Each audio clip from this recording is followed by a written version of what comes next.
प्रिय भक्तजनों, आपका हमारे चैनल ओम मंत्र पर हार्दिक स्वागत है। भक्तजनों, हमारे जीवन में जब भी दुख या संकट आता है तो हम सभी अपने अपने इष्ट को याद करते हैं, परंतु हर राशि के लोगों का इष्ट भी अलग अलग होता है। इसीलिए संपूर्ण ब्रह्मांड में एक ऐसे देव भी है जो मनुष्य को उनके कर्मों के अनुसार फल प्रदान करते हैं। जी हाँ भक्तजनों, हम बात कर रहे हैं न्याय के देवता भगवान शनिदेव की, जो मनुष्यों के गलत और सही कर्मों पर अपनी दृष्टि बनाए रखते हैं और ज़रूरत पड़ने पर उनके कर्मों के अनुरूप उस पर मनुष्य को दंडित भी करते हैं। परंतु भक्तजनों, ज़्यादातर मनुष्यों की भगवान शनि के प्रति अलग ही भ्रांति है। वे शनिदेव को केवल क्रूर ग्रह मानते हैं। उनकी दृष्टि में शनिदेव केवल पापी ग्रह के रूप में है, जो मनुष्य को केवल दुख देने का काम करते हैं। परंतु भक्तजनों, हम आपको बता दें कि भगवान शनिदेव न्याय प्रिय है। वे मनुष्य के कर्मों को तोल मोल कर ही दंडित करते हैं। अगर आप अपने जीवन में कई प्रकार के कष्ट और संकटों से घिरे हैं तो आज हम आपके लिए भगवान शनिदेव का बेहद ही चमत्कारी संकटनाशक मंत्र लेकर आए हैं, जो आपकी हर पीड़ा को शांत करेगा और आपके सभी संकट और कष्टों को दूर करेगा। तो आइए भक्तजनों, भगवान शनिदेव का ध्यान करते हुए इस मंत्र को सुनना शुरू करते हैं। अगर आपको हमारा यह वीडियो पसंद आए तो वीडियो को लाइक करिए, शेयर करिए और चैनल को सब्सक्राइब करना बिल्कुल भी ना भूलें।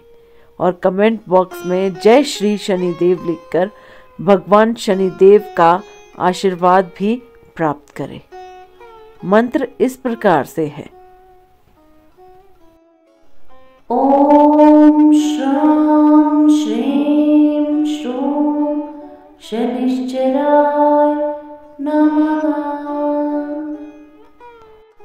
ओम श्रां श्रीं श्रूं शनिश्चराय नमः। ओम श्रां श्रीं श्रूं शनिश्चराय नमः। ओम श्रां श्रीं श्रूं शनिश्चराय नमः। ओम श्रां श्रीं श्रूं शनिश्चराय नमः। ओम श्रां श्रीं श्रूं शनिश्चराय नमः। ओम श्रां श्रीं श्रूं शनिश्चराय नमः। ओम श्रां श्रीं श्रूं शनिश्चराय नमः। ओम श्रां श्रीं श्रूं शनिश्चराय नमः। ओम श्रां श्रीं श्रूं शनिश्चराय नमः। ओम श्रां श्रीं श्रूं शनिश्चराय नमः। ओम श्रां श्रीं श्रूं शनिश्चराय नमः। ओम श्रां श्रीं श्रूं शनिश्चराय नमः। ओम श्रां श्रीं